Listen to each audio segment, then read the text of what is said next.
Good afternoon everyone, welcome to a new Super 69 EV film. And today I'm back at the old stomping grounds. I started my career in automotive here at Huiskes-Kokkeler. I've worked here for almost 4 years and today we're picking up this very nice Volkswagen ID.7. I'm gonna test it tomorrow on the way to Gorkum and back, and we'll see what's what.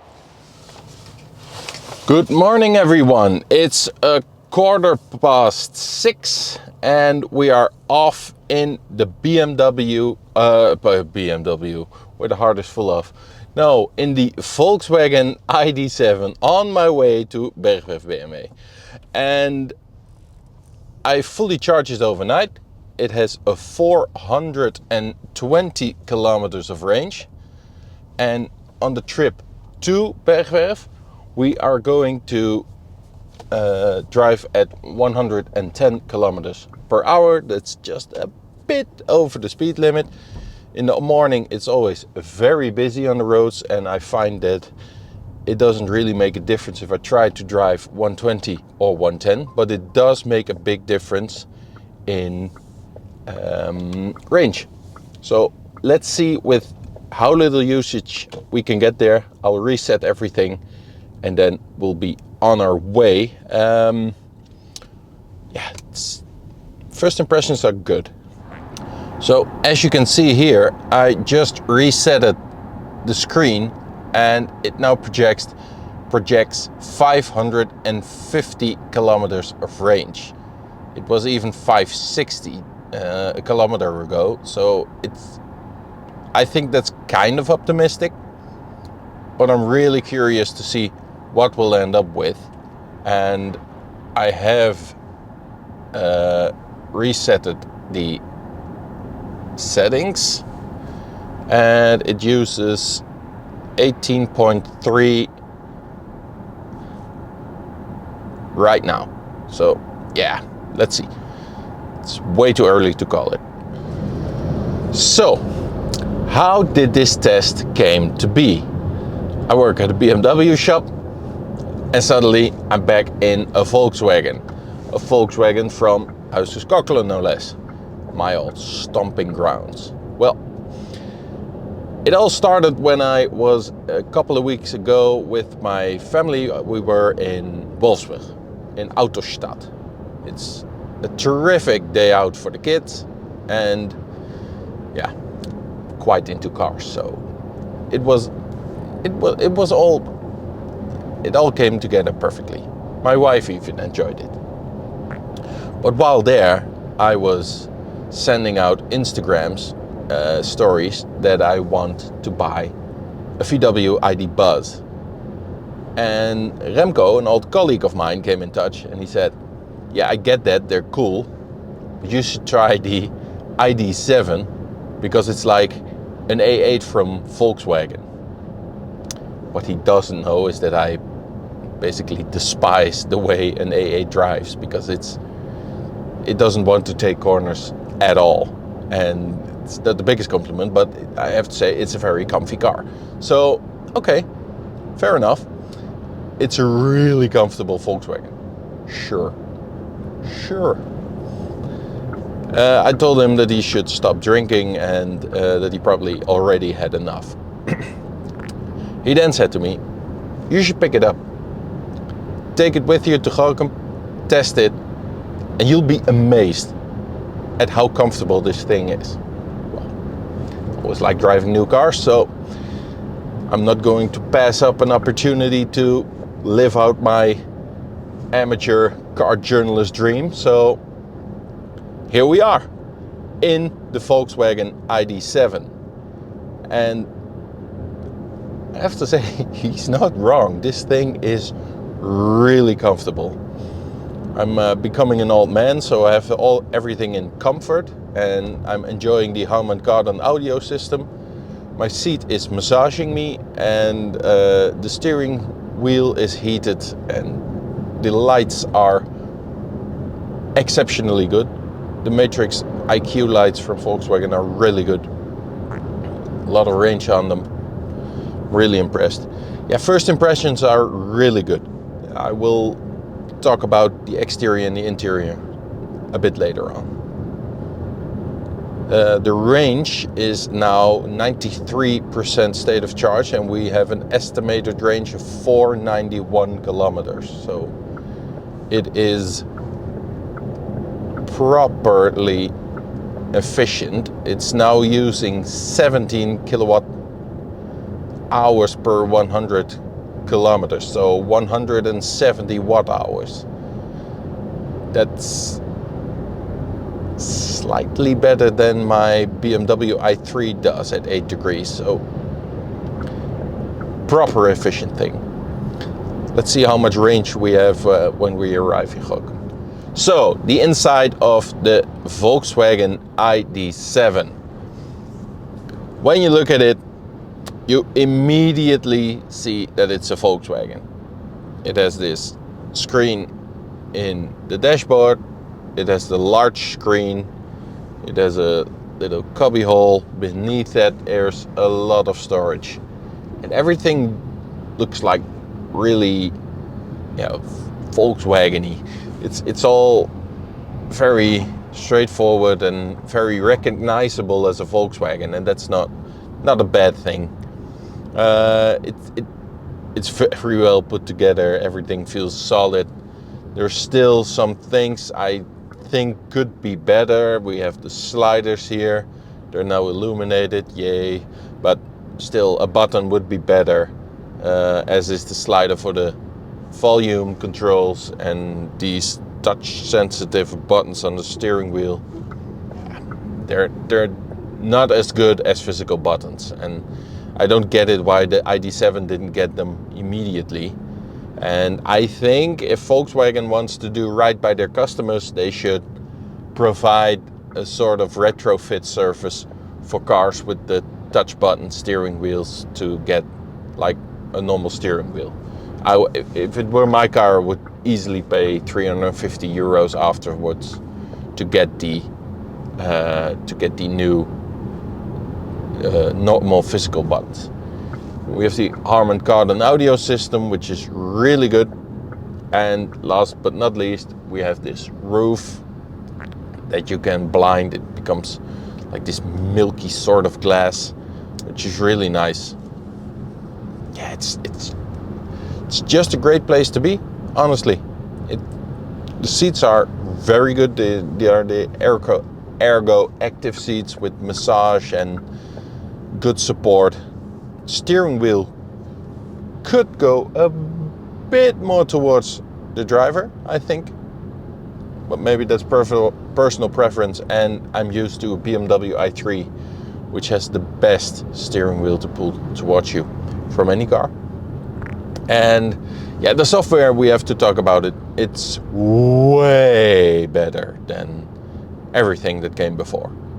There's a new processor, it's way more snappy, and it's not that you're waiting for a menu to load anymore. So it took some time, but they got there in the end. It's just good. The inside it's a tremendous place to be. Plenty of room in the back as well. Loads of leg room and headroom. Lot of luggage space. And there's even a tourer coming. So it will be a station wagon.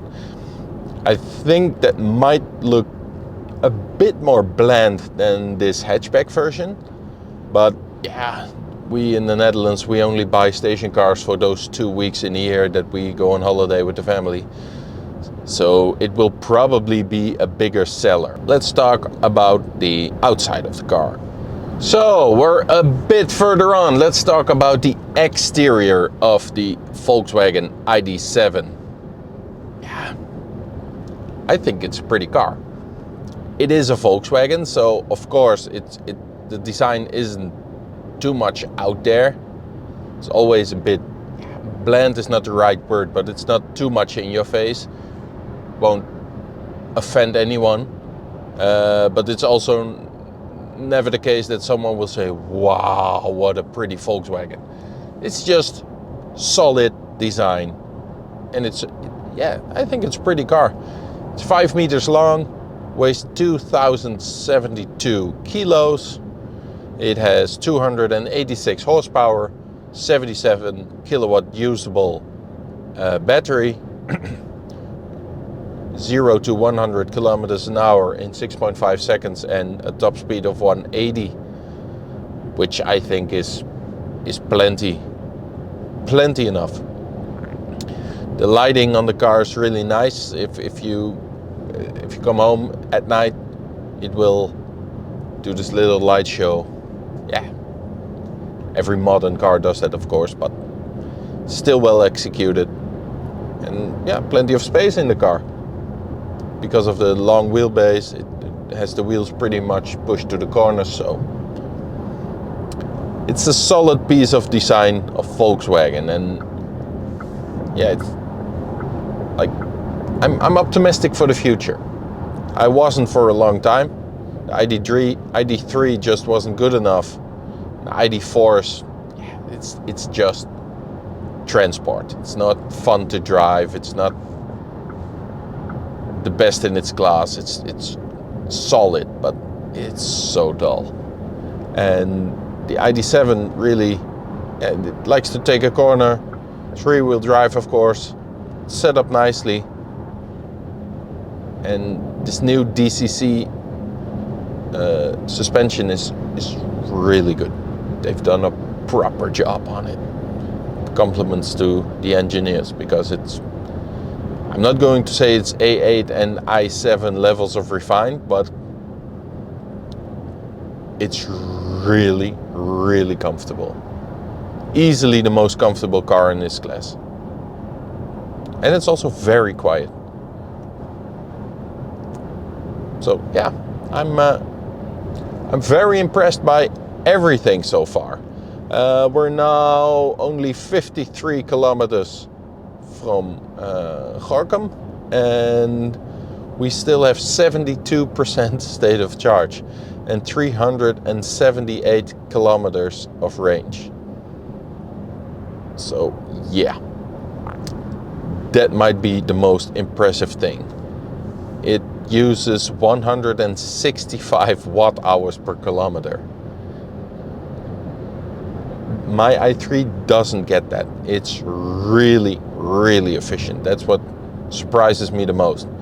But tonight I will drive back with normal speed plus VAT, so a bit quicker. And I'm really curious to see what we end up with and what percent state of charge we get home with, if we can make it at all. Yeah, this is a good car, Volkswagen. We have arrived, and yeah, I'm really impressed. It is 16.4 kilowatt hours per 100 kilometer, 164 watt hours at 87 kilometers an hour average speed. That's mightily impressive. We still have 318 kilometers of range left with 61% state of charge. Yeah, this is a really efficient car.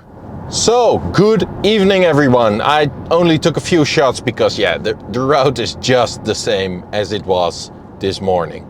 But what I did want to show you in the end is how nice does this screen look.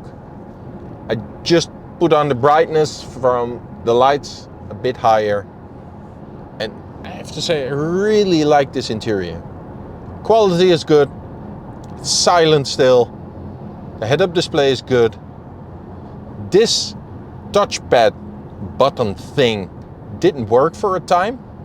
I don't know what it was almost as if it didn't get any electricity, but it mended itself, so it's not fully trouble-free ID driving, but hey, that would be a big ask. But yeah, minor details. It's a really good car, and if I just look at this screen, VW made a big step forwards compared to the ID.3.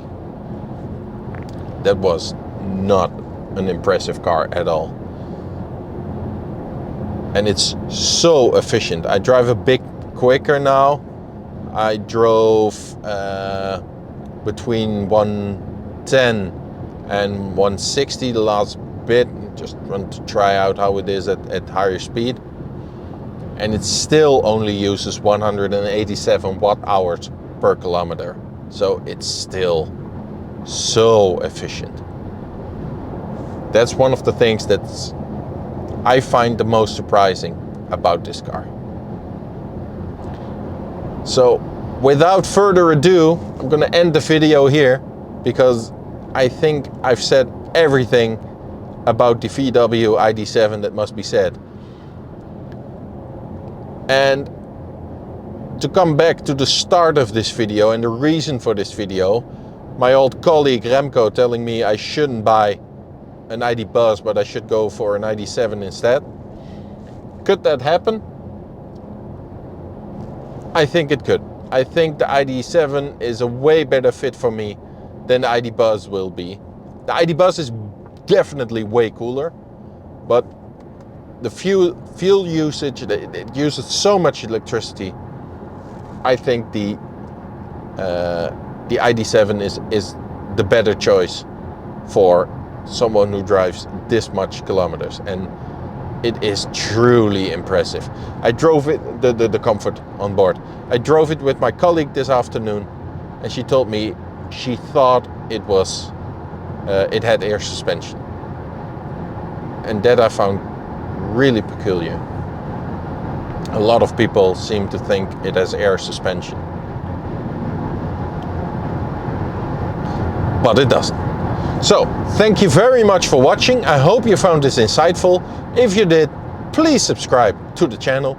You would help me tremendously. And thanks again to Huiskes-Kokkeler for lending me this amazing car. Thanks for watching. Bye.